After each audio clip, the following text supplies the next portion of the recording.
We're in Fort Wilderness again. Why? Why'd we drive from Pennsylvania all the way to here?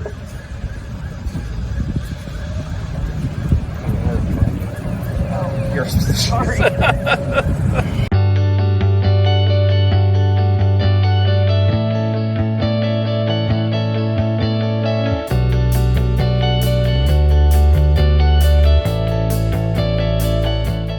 So why'd we drive all the way to Pennsylvania from here? Because we're gluttons for punishment.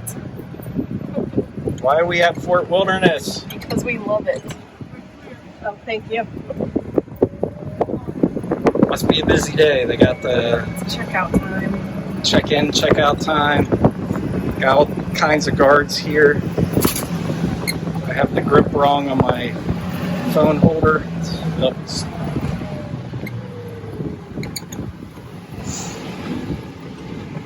Yep.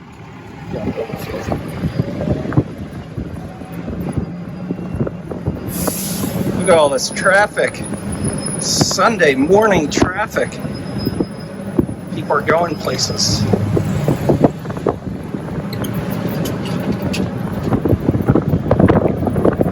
Was it like 89 degrees and 120% humidity? 75 degrees. Okay. 20% humidity.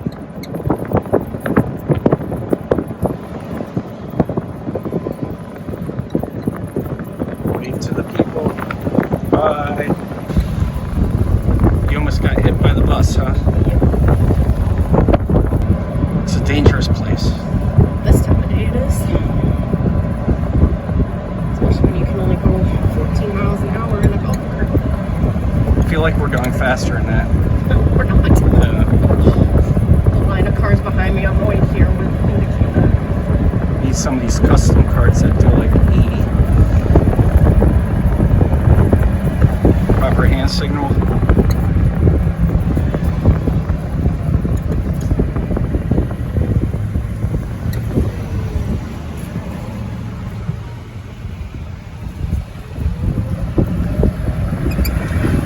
Proper hand signal done. So I love these walking paths. Never will use them, but I love the walking paths. Got the golf cart.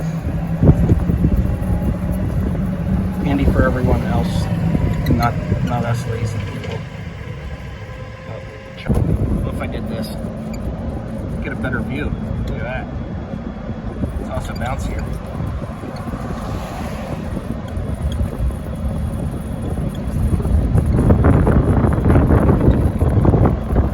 There's the pool. You're right.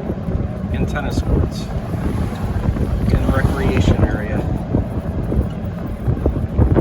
Pool looks inviting with 100% humidity. Can we see how fast we're going? 14! Killing it. Pedal to the metal. Are you going to break the law and go the wrong way on the one-way street? Oh yeah. I have a vehicle following me. We have another part of our party joining us behind us.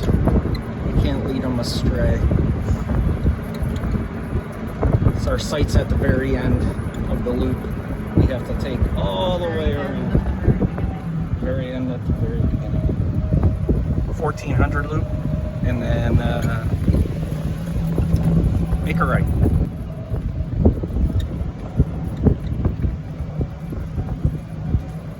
Look at the puppies. Waiting to go.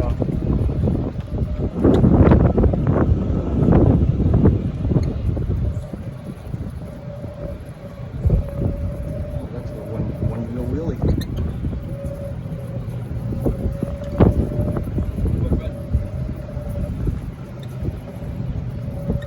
1412. 1414. Are we there yet?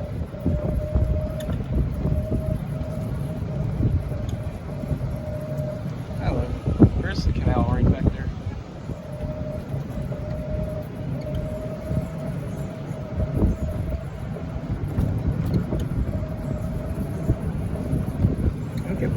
You get more room in there or less room? I wonder. With the canal behind you. Definitely are limited in how far you go. That's exciting. 1430. Ours is a good state. Well, if you get 1431, you're right by the comfort station.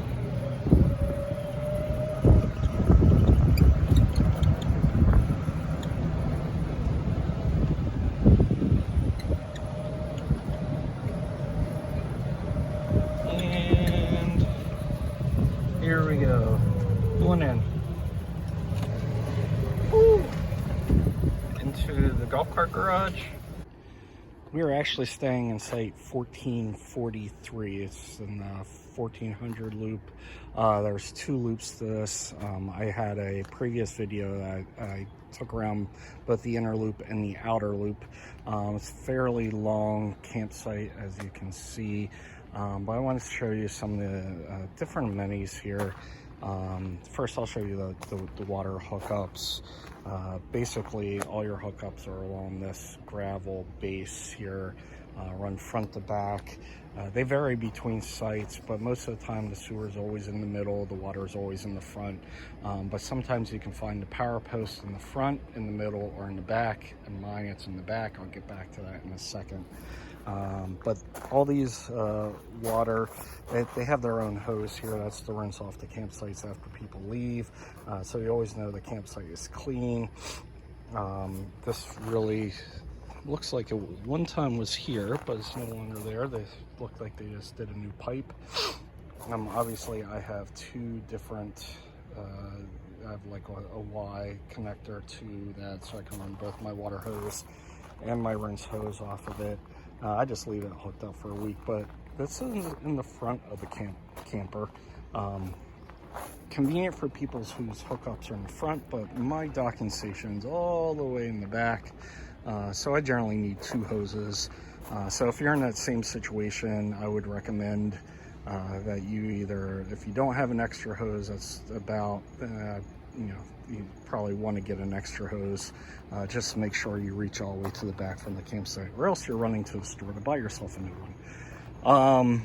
As you can see, the drain basin looks like a little kitchen sink that they have here, but basically the hookups are basically in the middle.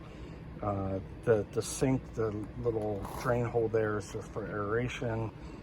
Put air through the pipes to allow it to drain easier. It's not for anything else. It's not for dumping. So people get any funny ideas, don't use it for dumping.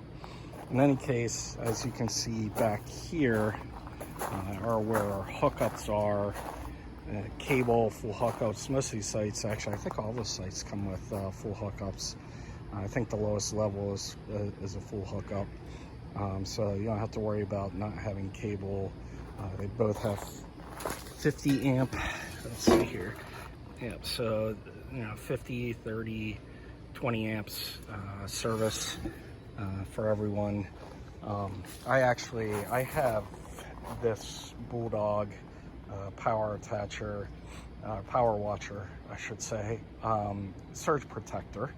I get it for here because of the fact that in Florida you never know when a thunderstorm comes up. Most of the thunderstorms are pretty wicked. When they do come through, lots of lightning. We're in the midst of trees. You have nice tall pine trees. Never know when you're going to get a lightning strike or a power surge, so I just give some extra protection there. So that's basically the setup, as you see, nice and clean. Before, I think these were all sand. I don't want to say that they had all sand in these before, and I think these rocks are relatively new. The video I did previously, when it rains it pours, that kind of shows what the other sites that don't have the rocks yet look like. Then it's nice that they actually put this gravel here now. You're not trudging through sand. You're not getting your hoses all sandy and dirty, which was happening before. So I really appreciate them doing this and putting that down there. So continuing along the back of the site, let's see, ours, I think they said ours is, I'm gonna say 60 feet, 65 feet long. We back up to this little area back here. Nice little palm tree. It gives a little cool, calm, shaded backyard or back part of the window. The sun's not shining right into your back window, which is really nice.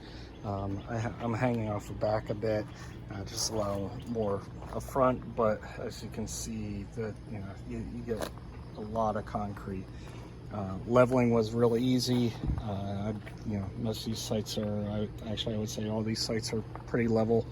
Might have to make minor adjustments, but not many. So, which is a benefit to it.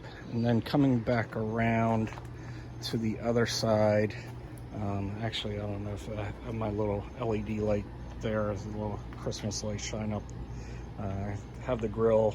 They have a grill back here if you don't have one, which is really nice. They have a big picnic table over here, big party table, basically. It's heavy too, so if you plan on moving it, it takes a little bit of an effort. You gotta drag it across the concrete.